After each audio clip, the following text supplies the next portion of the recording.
कली कुमार से लेकर घर घाट तक जितने भी आतंकवाद नक्सलवाद होते हैं सबका मास्टरमाइंड बाहुबली बलवंत सिंह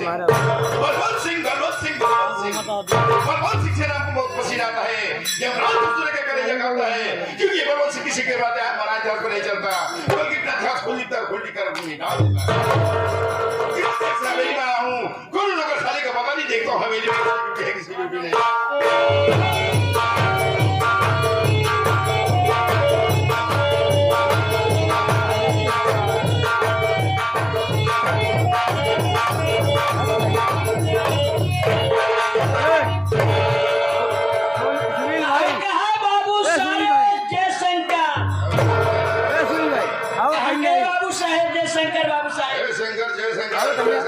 आई गई नहीं बाबू साहेब बताया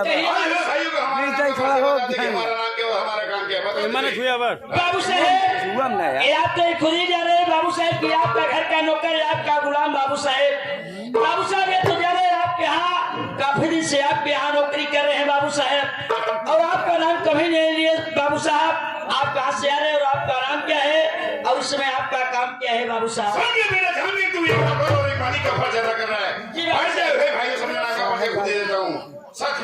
साथियों मेरी पंचायत के दोस्तों साथियों में कहीं गैर का नहीं पीछे नगर का रहने वाला हूँ।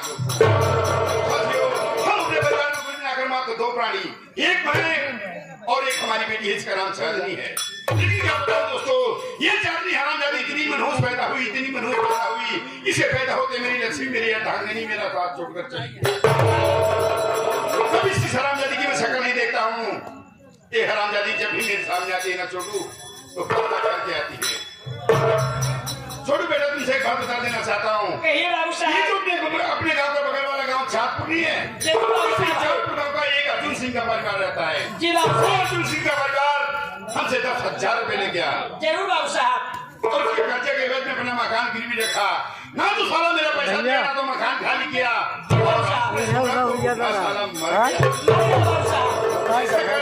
याद मेरे गुलाम सुल्तान को भेजूंगा और अपना पूरा बाबू साहब ऐसी बात है हम यही चाहते हैं मोबाइल कह दे बाबू साहब। हाँ मोबाइलों से फोन कह देते बाबू साहब 99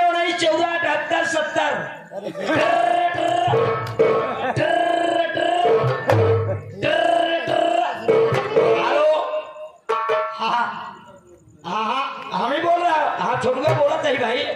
हाँ बाबू गुलाब साहब अरे भाई हाँ महेश बोला था हाँ बहुत जल्दी आइए बाबू साहब आपको बुलवाए हैं याद किए।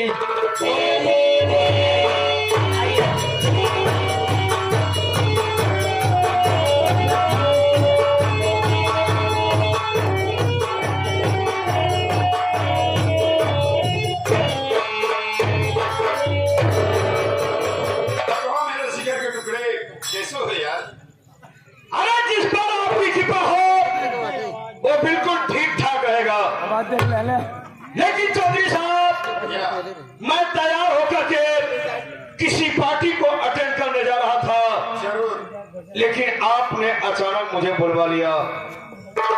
बैठिए मैं आपसे कुछ कहना चाहता हूँ।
गुलाम सुल्तान को याद किया। बता कौन हरामजादों की मुंडी काट के खिलाना है, आपके कदमों में डालना है, बोलो।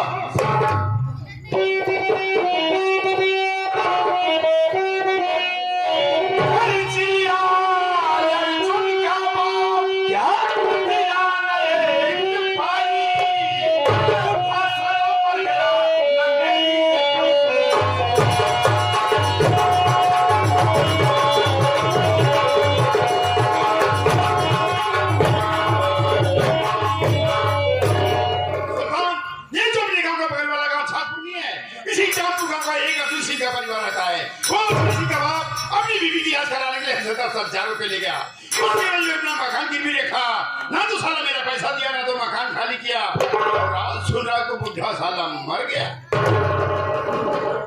ताने से बताना है, आपके बगल वाला गांव चापुर का रहने वाला अर्जुन सिंह, उसका बाप अपनी मेहरिया का इलाज कराने के लिए आपसे 10,000 रुपया कर्जा गया।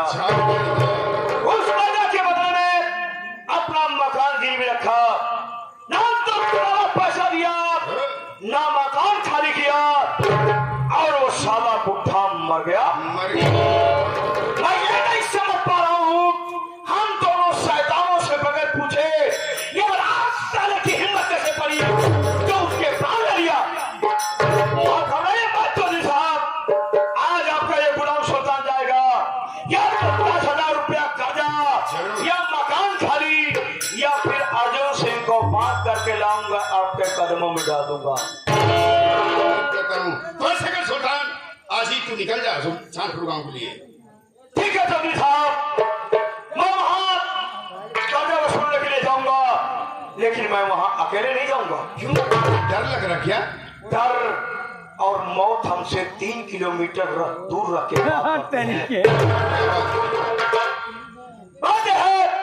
जो अपने हवेली का वो दूसरा वाला नौकर छोटू नहीं है, छोटू, हाँ उसको मैं साथ में लेके जाना चाहता हूँ। गोली जाना चाहता है? जी हाँ। वो छोटू बेटा,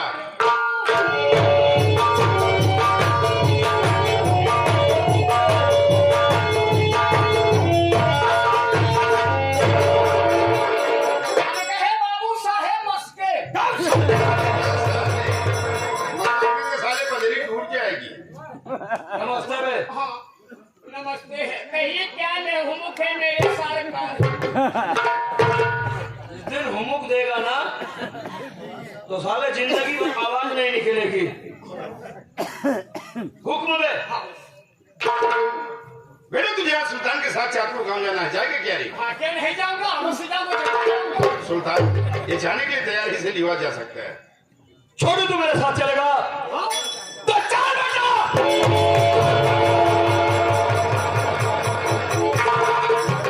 क्या हुआ बे?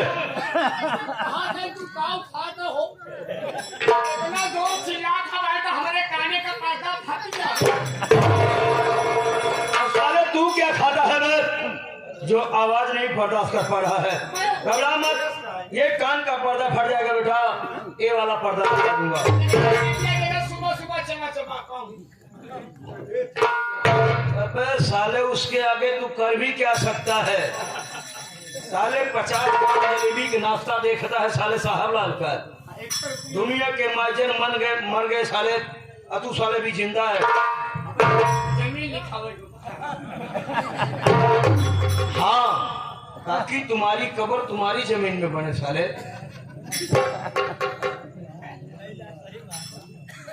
तो ठीक है चौधरी साहब, आप जाइए, आराम फरमाइए। आपका ये गुलाम सुल्तान जाएगा, या तो 10,000 रुपया कर्जा, या तो मकान खाली, या फिर अर्जुन सिंह को बात करके ले आऊंगा मैं आपको। ठीक है जाइए आप।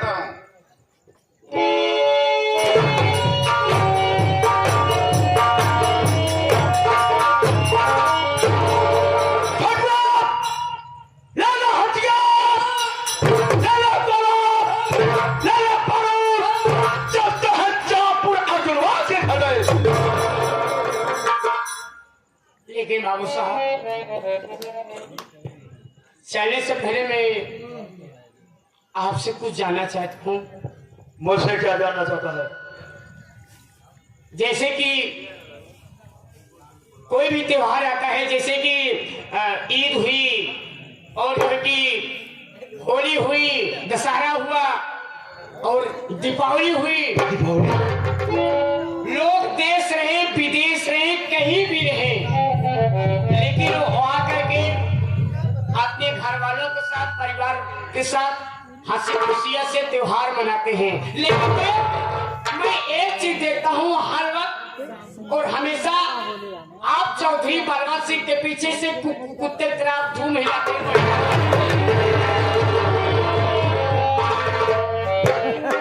एक बात बता दूं बेटा, जूता साले में कितना भी हीरा मोती जड़ा हो, उसका स्थान पैर में होता है। मोहरी की ईंट मोहरी पे अच्छी लगती है, चौबारे पर नहीं। नौकर और सारे नौकर की तरह रहना सीख लो, वरना हम लोग रोटी का टुकड़ा फेंकना बंद कर देंगे, मर जाओगे खाने के लिए। और एक बात तुम्हें बता दूं तो फिर नहीं वहाँ ना अगर मंदिर पे बैठ जाए तो भगवान नहीं बन सकता है, इसलिए हर वक्त औकात में रहना साले। हम आपके नौकर हैं, आप मेरे ऊपर हाथ उठा सकते हैं, मार सकते हैं, मैं सब कुछ बर्दाश्त कर सकता हूँ। आप मुझे मारना चाहते हैं ना, तो मारिए ना, मुझे क्यों करते हैं? लेकिन बाबू साहब, गुस्ताख की माफ हो, मैं ये देखता हूँ कोई भी त्योहार हुआ अपने घर नहीं जाते। अपने घर क्यों नहीं जाते ये बताइए? क्या आपके घर में माँ नहीं है, भाई नहीं है, बहन नहीं है? क्या आपके घर में आप अकेले हैं? आप मुझे बताइए ना, उसका कारण क्या है? नहीं छोटू, वाकई में मेरी जिंदगी किसी कुत्ते से कम नहीं है। इस चौधरी के एक इशारे पर मैं जान देने और जान लेने के लिए तैयार होता हूँ। अभी जब तुमने दीपावली का नाम सुना तो मेरे जो जख्म पुराने हो गए थे फिर से ताजे हो गए। अभी जो ये पिछली दीपावली बीती छोटू, तो मैंने क्या देखा कि सब के घर में दीपक जल रहे थे, और नजर उठा करके मैंने जब अपने घर की तरफ देखा तो वहां अंधेरा था, क्योंकि मेरे घर के चिराग को सदा सदा के लिए ये चौधरी बलवंत सिंह बुझा दिया। जानना चाहता है ना? अरे मेरा भी एक हंसता खेलता परिवार था छोटू, मेरे घर में भी खुशियां थी। परमेश्वर ने गरीबी दिया था लेकिन पारिवारिक सुख जरूर दिया था। मैं कहीं और का रहने वाला नहीं हूँ, मैं चौधरी के बगल वाले गांव रायपुर का रहने वाला हूँ। मेरा नाम सुल्तान सिंह, मेरे बड़े भैया थे जिनका नाम मोहन सिंह था, मेरी भाभी थी जिसका नाम ममता था। मेरी भाभी की गोद में एक 3 साल की बच्ची थी जिस बच्ची का नाम छोटू किरण था। भैया भाभी ने बड़े प्यार से उसके हाथों में सुनहरे अक्षरों में किरण लिखवाया था। गरीबी थी, मैं मामा के घर पढ़ाई कर रहा था। दीपावली का त्योहार आया, सोचा कि चल करके भैया और भाभी के साथ में त्योहार मनाऊंगा। आया, भैया ने कहा कि मुन्ना तू ऐसा कर, बच्चों के साथ पटाखे जला और मैं जा रहा हूँ शहर, वहां से कुछ खाने की सामग्री लाऊंगा। मैं बच्चों के साथ पटाखे जलाने लगा। भैया शहर गए, किसी कारणवश आने में देरी हो गई उनको। धीरे धीरे शाम हुई, शाम से रात 8 बज गया। ठीक रात 8 बजे इस चौधरी बलवंत सिंह अपने घोड़े पे सवार होकर के आया और जब मेरी भाभी को ये हरामजादा जब देखा तो इस नीयत खोर साले की नीयत खराब हो गई और अकेली पाकर के मौका पाकर के ये साला चौधरी बलवंत सिंह हवस का दरिंदा मेरी भाभी की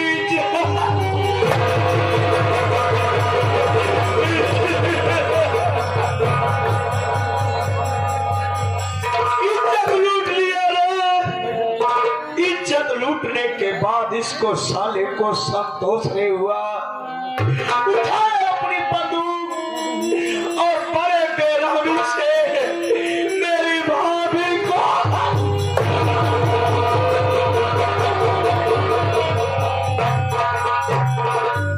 गोली मार दिया। गोली की आवाज तो मेरे कानों में पड़ी। मैंने सोचा कि दीपावली का त्योहार है, बच्चे पटाखे चला रहे होंगे। गोली मारने के बाद मेरे भैया को ढूंढने के लिए घर में प्रवेश किया। जैसे वो घर में गया वैसे दरवाजे पर मेरे भैया आ गए। सारी वारदात मेरी भाभी ने मेरे भैया से बता दिया। मेरे भैया अपनी पत्नी को वही तड़पता छोड़ करके इस चौधरी बलवंत सिंह के डर से अपनी 3 साल की बेटी किरण को लेकर के वहां से भाग निकले। और ये हरामजादा मौत का सौदागर मेरे भैया को भागते हुए देख लिया और उनका पीछा करता रहा। अंत में हुआ छोटू कि ये हरामखोर मेरे भैया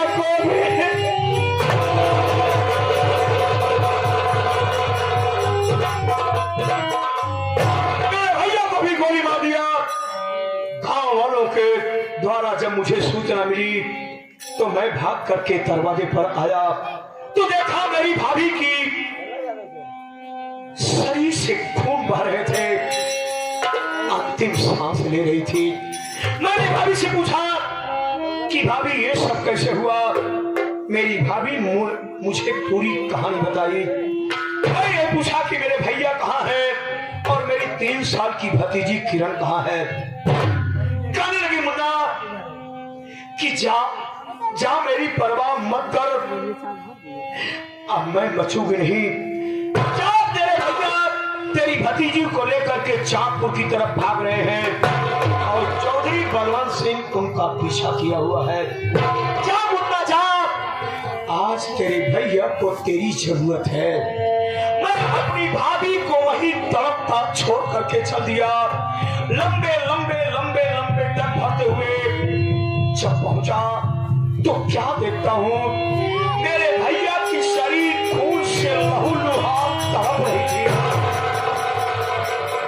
मैंने अपने भैया को अपनी बाहों में उठा लिया। हमने कहा भैया आप चिंता मत करिए, मैं आपको हॉस्पिटल ले चलूंगा, अपने खून का एक एक कतरा उतरवा करके आपको चलवाऊंगा, आप ठीक हो जाएंगे। कहने लगे नहीं मुन्ना, अब मैं नहीं बचूंगा क्योंकि गोलियों का जहर मेरे शरीर में दौड़ चुका है। अब मैं चंद मिनटों का मेहमान और हूँ। मुन्ना अगर तू कुछ करना चाहता है तो अपने भाभी के खून का बदला और अपने भाई के खून का बदला उस चौधरी बलवंत सिंह से जब चुका लेना। मेरे दिल में बदले की भावना जागी, आंखों में खून उतर आया।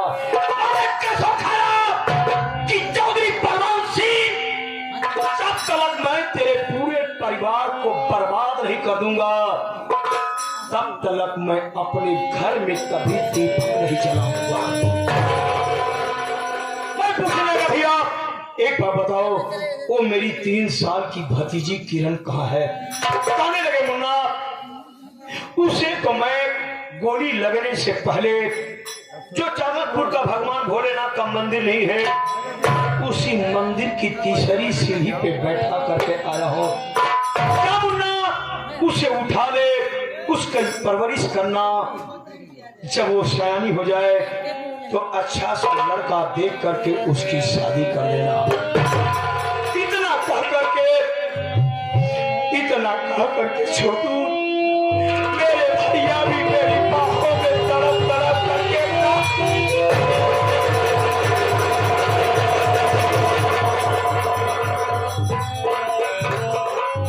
मैं इतना बदनसीब ठहरा कि मैं अपने भैया भाभी की लाश के ऊपर कफन न डाल पाया।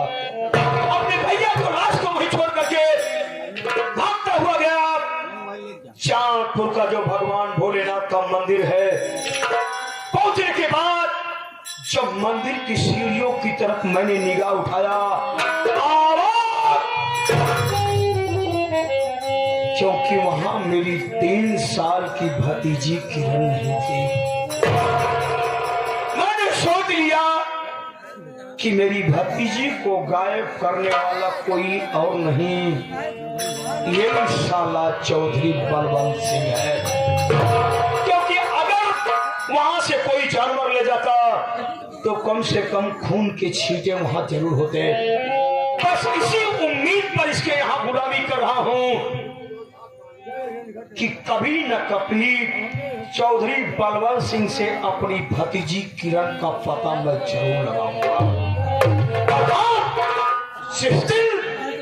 मुझे मेरी भतीजी का पता मिल गया ना, चौधरी को ऐसी मौत मारूंगा कि देखने के बाद मौत ससुरी की रूह कांप जाएगी। और इतना ही नहीं छोड़ो, ये साला चौधरी बलवंत सिंह इतना अय्याशबाज है, इसको हर रोज एक नई लड़की चाहिए इसके बिस्तर पर, और वो लड़की ला करके मैं मजबूर इंसान देता हूँ। लेकिन छोटू, जिन लड़कियों को मैं उठाता हूँ तो सबसे पहले उन लड़कियों का मैं नाम पूछता हूँ। वो किस इसलिए बेटा कि कहीं ऐसा ना हो जिन लड़कियों को मैं उठा करके ले जा करके इसके बिस्तर पर फेंक रहा हूँ उसमें से मेरी कोई भतीजी किरण नहीं निकल जाए। यही मेरी कहानी है और आज मैंने तुमको बता दिया है। अगर मेरे साथ गद्दारी किया, चौधरी बलवंत सिंह से बात बताया, तो सोच ले छोटू, हिंदुस्तान क्या पूरे वर्ल्ड की जमीन तुम्हें भागने के लिए कम पड़ जाएगी। बाबू साहब, वाकई में आपकी कहानी तो बड़ी दर्दनाक कहानी है। आज हमने आपको रुलाया है और हो सके तो आप मेरी गलती को माफ कर दीजिए। लेकिन बेटा छोटू, आज मैं भी कसम खाता हूँ कि ये साथ रहेंगे, साथ घूमेंगे, साथ टहलेंगे, और ये बात मैं चौधरी बलवंत सिंह के कानों तक कभी पहुंचने भी नहीं दूंगा। तो आज से हमारा तुम्हारा जीना मरना एक साथ होगा। एक साथ होगा। हम दोनों की मंजिल एक होगी।